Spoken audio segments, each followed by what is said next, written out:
15 life lessons I wish I could tell my younger self. Let's go. You're never really supposed to figure it out. You're always going to feel insecure. You're always going to feel like an imposter. Instagram pictures, the honeymoon, all the glorious moments. The reality, the only thing that matters if you're trying to make a lot of money is how it's hard to build financial freedom. It's also hard to live paycheck to paycheck.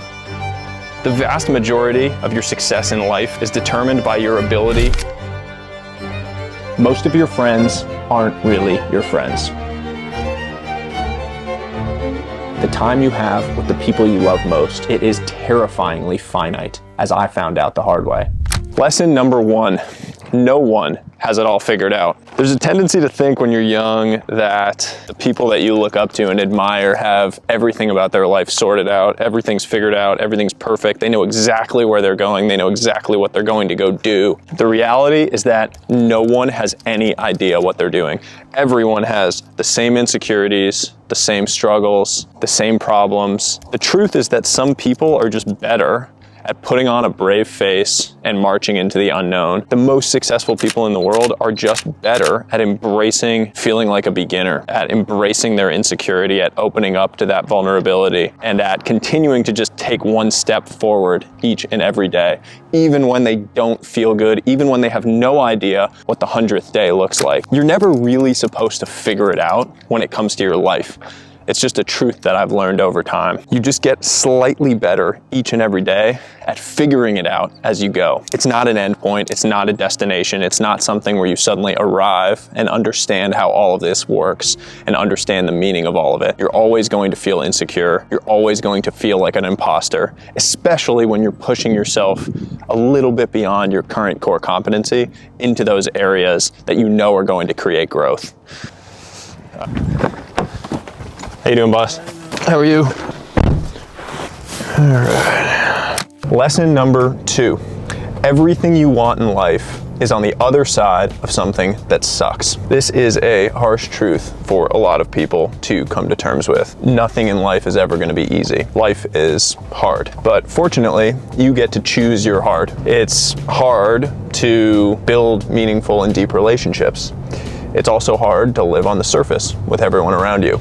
Choose your hard. It's hard to build the body that you want. It's also hard to see your body atrophy and fail over time. Choose your hard. It's hard to build financial freedom. It's also hard to live paycheck to paycheck. Choose your hard. The reality is that everything meaningful in life, all of the things that you want to earn, is on the other side of 100 things that suck. It could be 100 hard workouts, 100 bland meals, 100 difficult conversations, 100 hours of focused work on something really challenging. But on the other side of that thing that sucks is the meaningful thing that you're trying to earn. So the whole goal here is to just teach yourself to embrace that suck, to embrace that challenging thing where you'll find the gold on the other side. Everything you want in life is on the other side of something that sucks. Lesson number 3. Dive through every cracked door. The point with this is that no one is going to just come and open wide the door that you need to walk through. No one's just going to give it to you. You're not going to all of a sudden walk into a room and have someone just open the door that leads to you becoming a multi-millionaire, that leads to you getting the job of your dreams, that leads to you having the body of your dreams, all of those things. There's going to be a tiny crack in some door, and your job is to dive the hell through that with all of your energy. You're going to need to find that crack, and then you're going to need to dive through it. Now, what does that actually mean? Well, it can mean different things in different situations. But the point is, you have to put yourself out there. You have to actually dive through it. So here's an example of that. I got reached out to by these 2 young guys who wanted to work with me in some capacity. I told them that I didn't really have anything for them at the moment, and so I wasn't sure how we were going to work together. The next day I get a message from them saying that they were going to be in New York City and that if I was around, they'd love to meet. I was going to be in the city, so I said, yeah, sure, let's get coffee at this place. We got together, we chatted. They had a whole proposal for me on how they could create value within my media ecosystem. So I hired them to start working together. Later, they told me that they had no plans to be in New York City. They actually booked the flight after I said okay that I could meet with them the next day. They dove through a tiny crack in the door that I created and it led to us working together. It led to them getting a client, getting a job, building a case study, and starting the process of building a business. They dove through a cracked door. No one is going to open wide the doors for you in life. You need to find the little crack and dive the hell through it. Thank you so much. Appreciate it. Step right up, step right up. This is What's up, what's up? Jeremy Page. All types of instruments in action. And also some other special guests. Strap in. I live my life like a dream. She flying designer jeans, but more likely lie by the ocean. I live my life by the beach, ain't affected by effing traffic. No more in the car that screech. I don't bother with seeing people. I hope they ain't mad at me. I'll be open to visit, but bitch, if I could.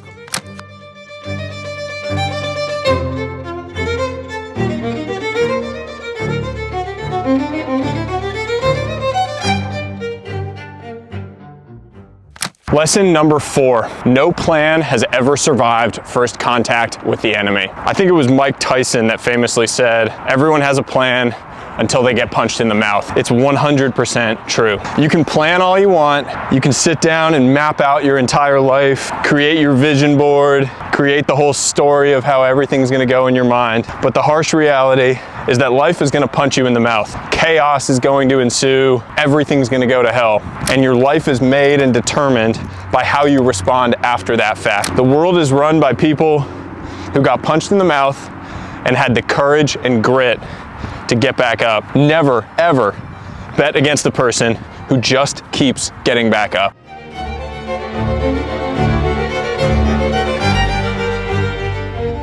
Lesson number 5, there are no timelines to achieve the things that you want in life. When you're young, you start falling into this trap of thinking that you need to achieve certain things on certain timelines. You gotta get the Forbes 30 under 30, 40 under 40, whatever the latest accolade is that people are dishing out. You think that you need to achieve things on those timelines in order to be quote unquote successful. The reality is that most of those timelines that we create for ourselves are really just arbitrary nonsense. They're made up, they're fairy dust. You alone get to determine the timelines for your own life. They shouldn't be imposed by anyone else, by cultural pressures, by society, by anything. The only comparison worth making is to yourself from yesterday. When you start comparing yourself to the timelines that everyone else is on, to the things that everyone else is achieving, you're only setting yourself up for unhappiness and a lack of fulfillment. Think about where you are today and what the tiny daily actions are that you can take to be slightly better off tomorrow. Ask yourself the question, if I repeated this day 100 times in a row, would I be better off than where I am today? Or would I be worse off? Take actions accordingly. Throw the timelines out the window. They don't matter. All right, I got 10 400s.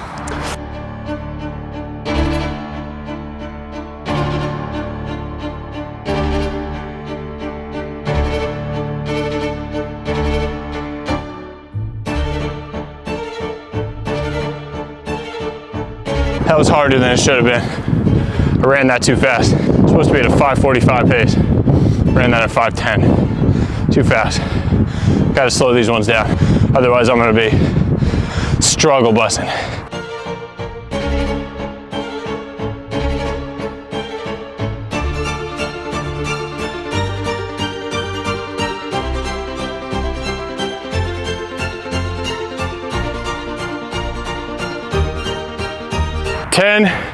About 400 in the books.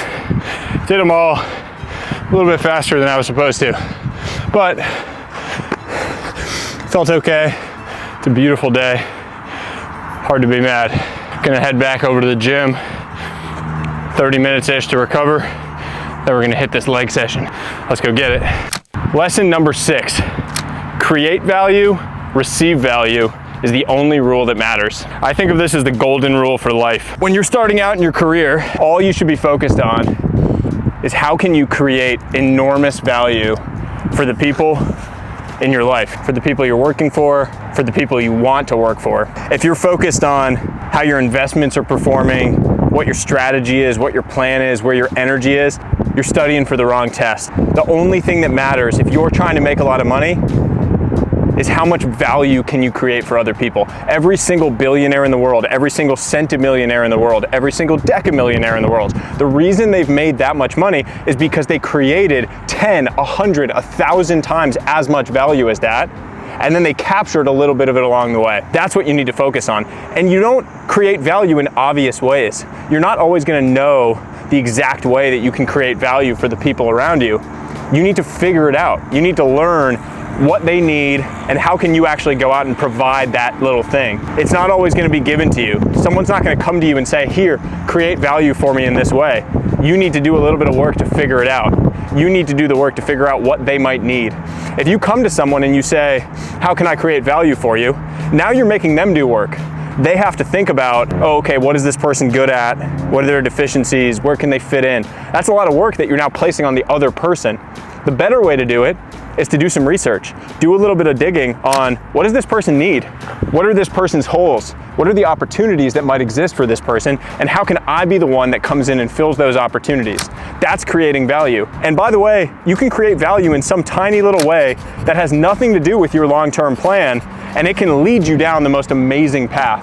That can lead you into an opportunity that is in line with your plan. So early on in your life, if you want to make a lot of money, just focus on creating value for the people in your ecosystem. If you do that, if you create value, you will receive value in return.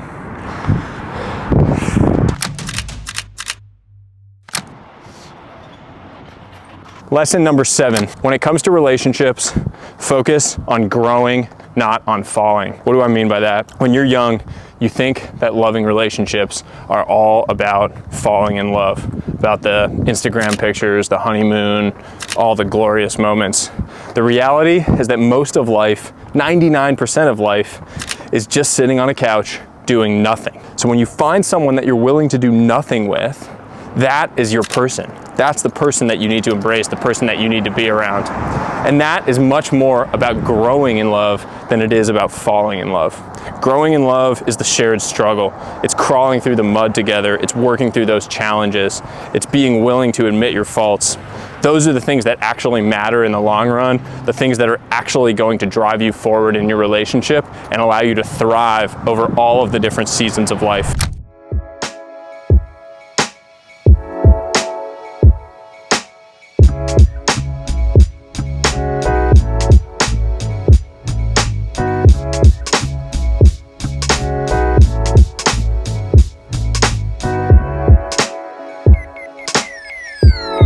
Lesson number 8, explore, then exploit. This is one of the keys to your early career. In your early years, you need to explore broadly. There's this tendency in this online trend of saying that you need to say no to things.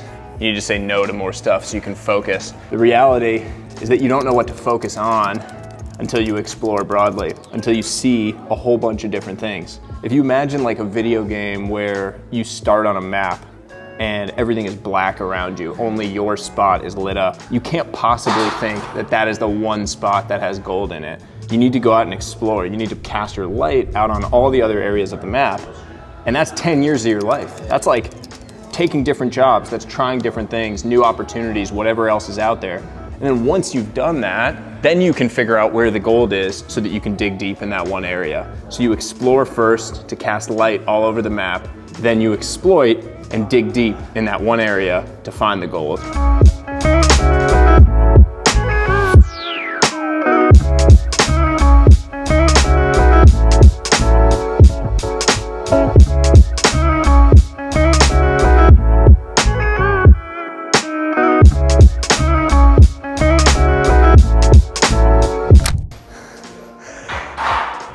Lesson number 9, learn to live like a lion. Sprint, rest, repeat. Everyone has a tendency to default to a jog. We graze, we work like a cow. We move from thing to thing slowly, operating at 80% capacity on everything that we do. The best way to live your life, in your work, in your fitness, in your relationships, in anything that you pursue, is to operate at 100% capacity for short bursts of time, and then to rest, recharge your batteries for that next sprint. Think about how Lionel Messi plays soccer. He's seen constantly walking around the field from place to place. Soccer commentators have long bemoaned the fact that he just seems to walk. He looks lazy when he walks around the field. The reality is that it's not laziness, it's strategy. He's observing the field. He's recharging his batteries, he's conserving energy, he's creating space. And then when the moment is right, he deploys 100% energy at the correct angle, right at the correct moment. Lionel Messi operates like a lion. He has learned to live like a lion. Sprint, rest, repeat. If you can do that in every area of your life, you'll be much better off. Glasses full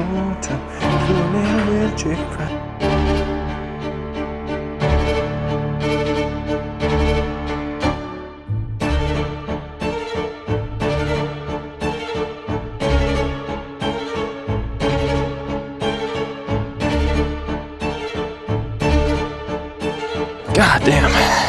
Whew, that's good shit. I love these belt squats, dude.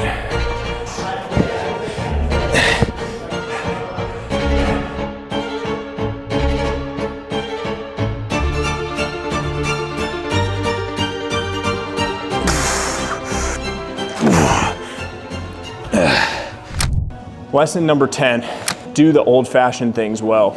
There's a whole bunch of old-fashioned things that are somehow no longer trendy, but will never go out of style.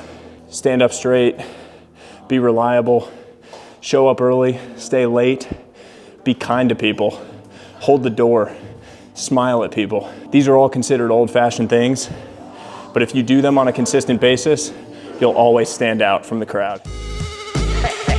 Step right up, step right up. This is I do not like this.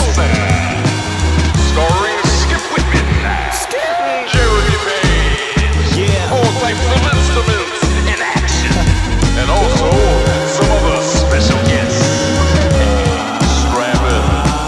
I live my life like a dream. She flying designer jeans, but more likely lie by the ocean. I live my life by the beach. Lesson number 11. Every single person you meet is fighting a battle that you know nothing about. This is a really important one. It allows you to live with a whole lot more empathy as you walk through life.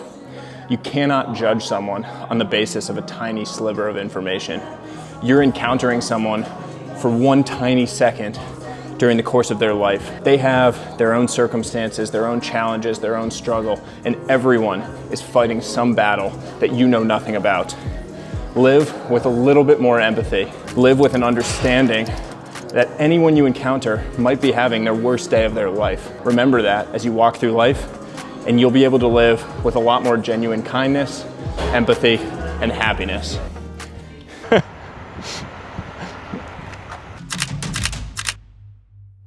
Thank you. Awesome right now. Lesson number 12.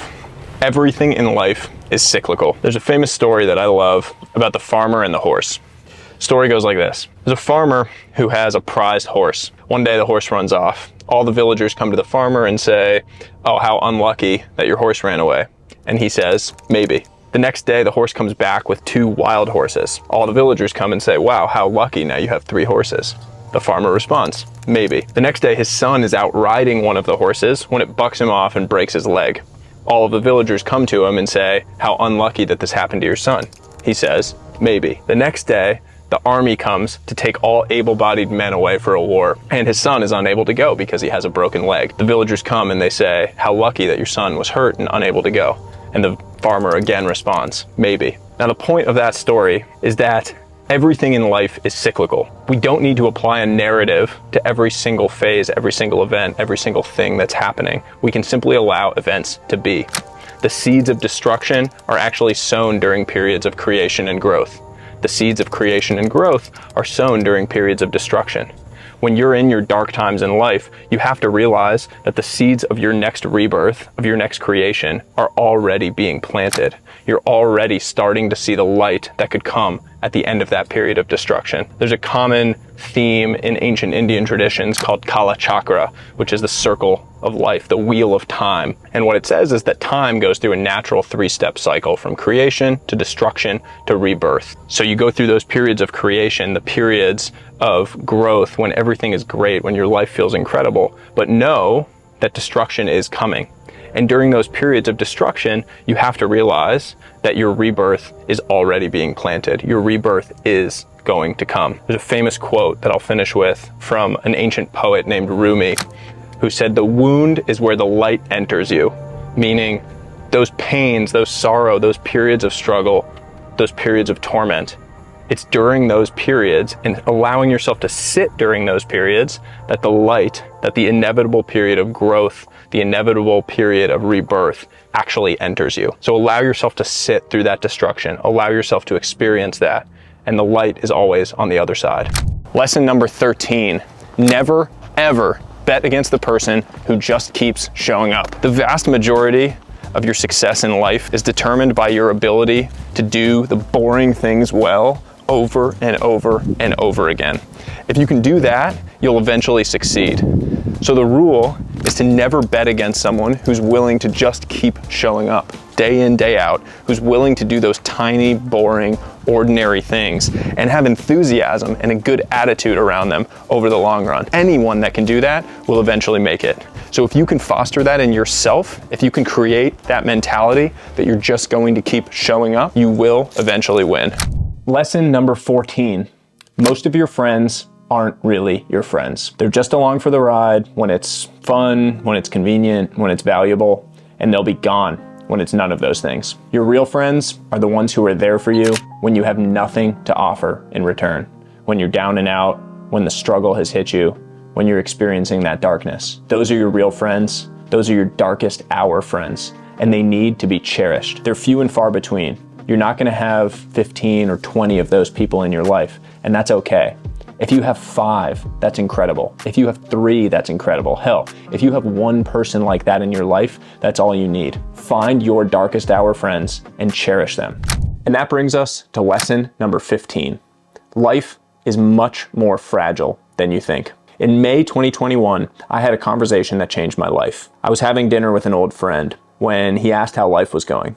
I said things were okay, except I lived too far away from my parents who were getting older on the East Coast. He asked me how often I saw them and how old they were. I said they were in their mid-60s and I saw them about 1 time per year. He looked me square in the face and said, "Okay, so you're going to see them 15 more times before they die." It was a gut punch. I had never thought about that simple math. The fact that if you see someone once a year, average life expectancy is 80 years and they're already 65, you literally can count how many times you're going to see that person before they're gone. It's a terrifying reality, but time is our most precious asset. It's the thing that we need to cherish the most. It's more important than money. It's more important than anything else in the world. The time you have with the people you love most is much shorter than you think. It is terrifyingly finite, terrifyingly quantifiable, as I found out the hard way. But I made a change. The next morning I woke up and told my wife that I wanted to move back to the East Coast. Within 45 days, I had left my job, we'd sold our house in California and moved back to the East Coast to be closer to the people that we cared about most. Now, we've manufactured a whole lot of time with these people. We see them every single week. The number of times I'm going to see them has been about 100x'd from what it was before. It's an incredible thing. Time is your most precious asset. Spend it wisely with those you love in ways you'll never regret. Those were 15 life lessons I wish I could tell my younger self. Now, it's time for you to go. If you liked this, you're gonna love some of my other videos, which you can find clicking right here. Until next time, stay curious.